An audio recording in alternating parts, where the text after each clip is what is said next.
வணக்கம். பூமணி சமையல் சேனல். இன்றைக்கி என்ன பார்க்க போகிறோம்னா முட்டை குழம்பு. முட்டையை உடச்சி ஊற்றி வைக்க போகிறோம். இந்த வெங்காயம் வெட்டி வச்சுருக்கு, பூண்டு உரித்து வச்சுருக்கு, 3 பச்சை மிளகா, தக்காளி 6 தக்காளி, 4 முட்டை. இந்த வறுக்கிறதுக்கு எடுத்துக்கிடுவோம். தட்டி காய வச்சுக்கிடுவோம்.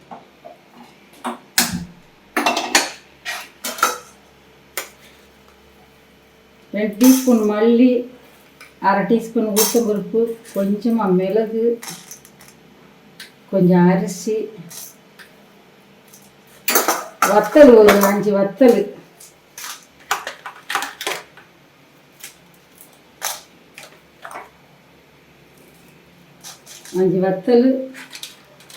ஒரு சின்ன காயம்,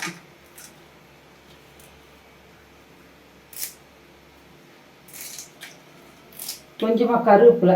இப்போ சட்டி காஞ்சிருச்சா, கொஞ்சம் எண்ணெய் ஊற்றிக்கணும்.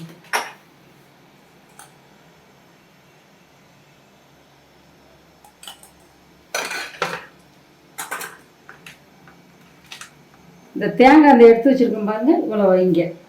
தேங்காய் எல்லாமே ஒன்றா போட்டு வறுத்து எடுத்துக்கிடுவோம்.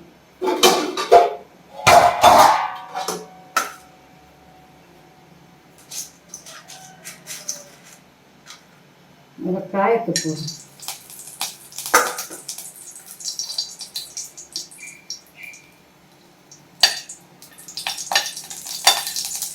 வெள்ளைய பொரியும்.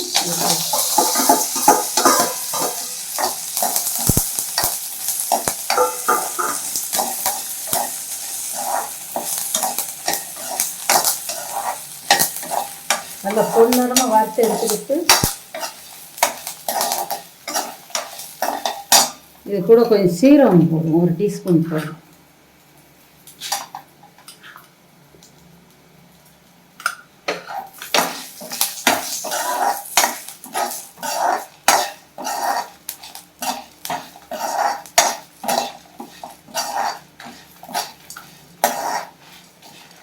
கருக்காம இதை மாதிரி வறுத்துக்கோங்க. இது ஆறட்டும், குழம்புக்கு கூட்டி வைப்போம்.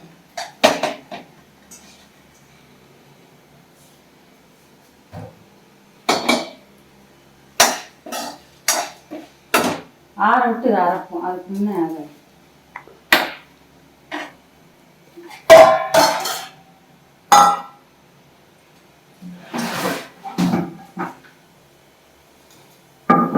தக்காளி கழுவித்தான் வச்சுருக்கேன், வெட்டி எடுத்துக்கணும்.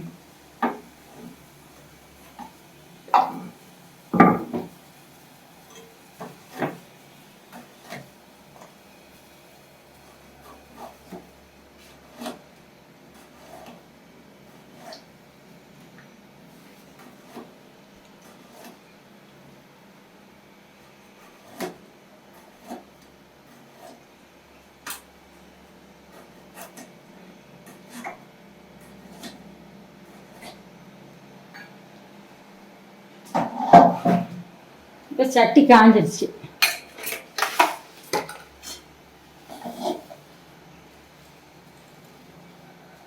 எண்ணெய் ஊற்றுவோம்.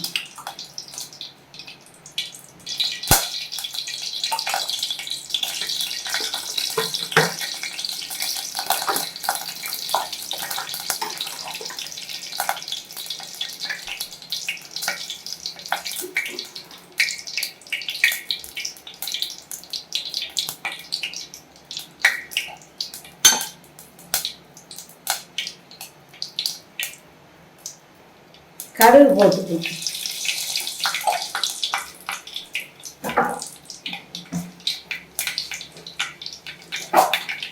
கடுகு போட்டு கொஞ்சமாக வெந்தயம் போடுங்க.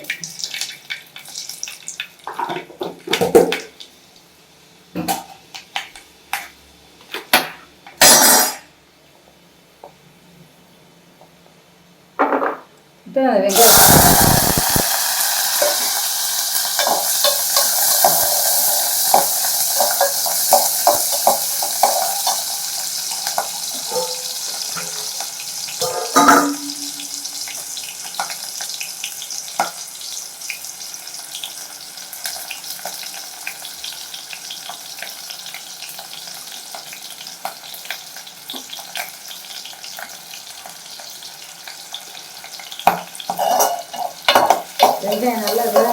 பச்சை மிளகாலாம் இது மாதிரி வெந்துருக்குது.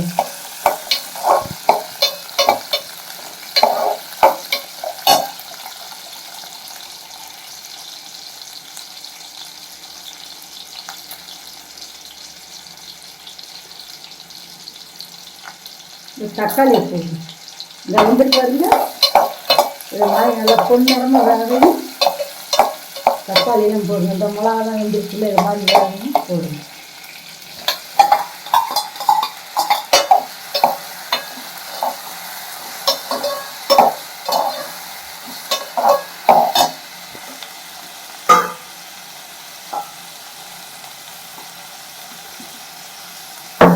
பூண்டு இந்த உரிச்சு வச்சிருக்கோம் பாருங்க, இந்த பூண்டை இடிச்சு போடுங்க. நல்லா இடிச்சு போட்டால் நல்லா வாசம் வரும்.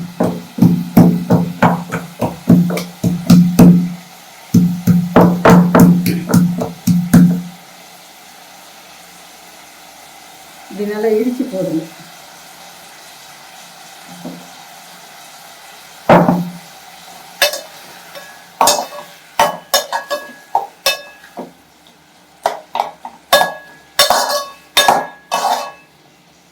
இப்போ உப்பு போட்டுக்கிடுவோம்.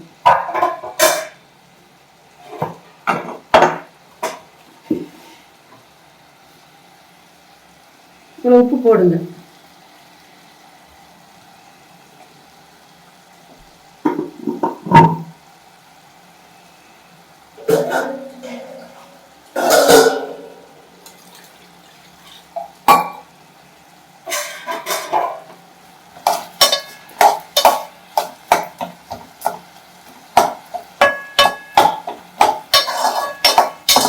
நல்லா வேகட்டும்.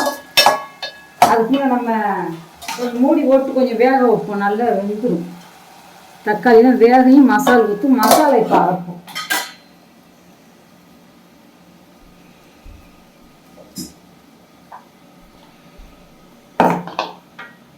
அரைச்சி நல்லா வறுத்து வச்சுக்கோங்களேன். அதில் சாடியில் விட்டு அரைச்சிக்கலாம்.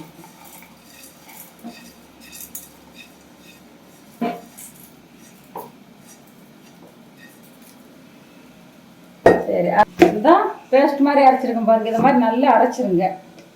இப்போ தக்காளி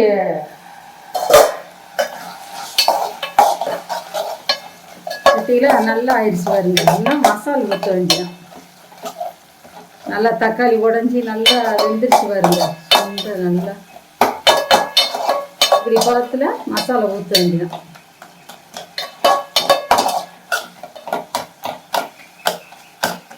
தக்காளி நல்லா பேஸ்ட் மாதிரி வெந்துடணும். அப்போ தான் சாப்பிட நல்லா இருக்கும். கொஞ்சம் மஞ்சள் தூள் போடும். கொஞ்சமாக போட்டால் போதும்.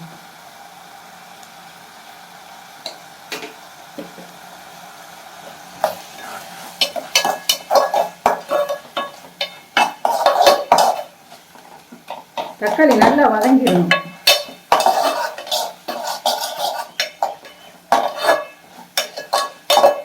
வதங்க விட்டு அரைச்சி வச்ச பேஸ்ட்டை போடணும்.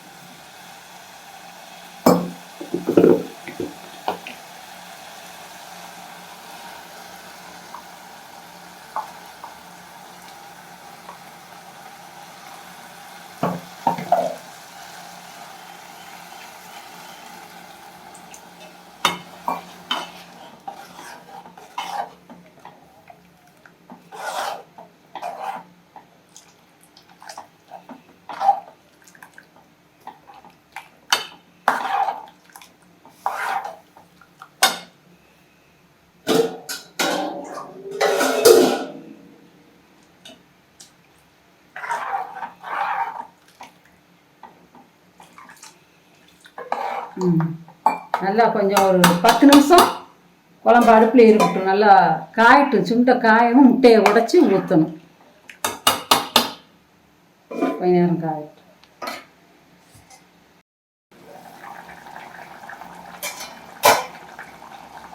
இவ்வளோ குழம்பு இவ்வளோ பருவத்தில் இருந்தால் இவ்வளோ திக்காக வந்துடணும். இப்போ முட்டையை உடைச்சி ஊற்றுவோம். முட்டையை இந்த இவ்வளோ எலுமிச்சம்பழம் சாறு புளிங்க.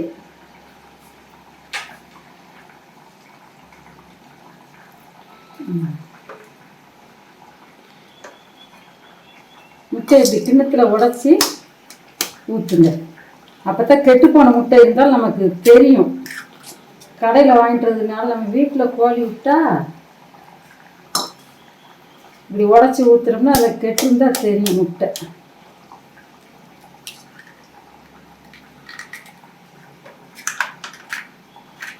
இப்படி ஒன்றுன்னா அளக்கழக்கா தனித்தனியாக ஊற்றுங்க.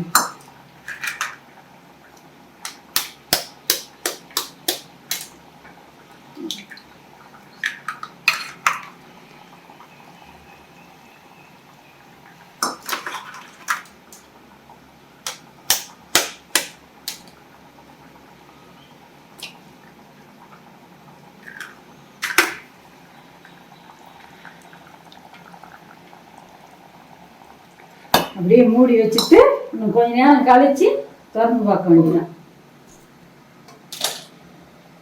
மூடி போட்டு கொஞ்ச நேரம் மூடி வச்சிருக்கோம். இந்த முட்டையெல்லாம் நல்லா வெந்துருச்சு பாருங்க. இவ்வளோ பருவத்தில் இறக்கிற வேண்டியதான். ஸ்டவ் ஆஃப் பண்ணிடுவோம். இதே மாதிரி உங்கள் வீட்லேயும் செஞ்சு சாப்பிட்டு பாருங்க. மேலே லேசாக கொத்தமல்லி தழையை போட்டு நல்லா சாப்பிடையில நல்லா இதில் உள்ளதான் இறங்கியிருக்கும். முட்டை குழம்பு, சுவையான முட்டை குழம்பு இது மாதிரி வச்சு சாப்பிடுங்க. நல்லா சூப்பராக இருக்கும்.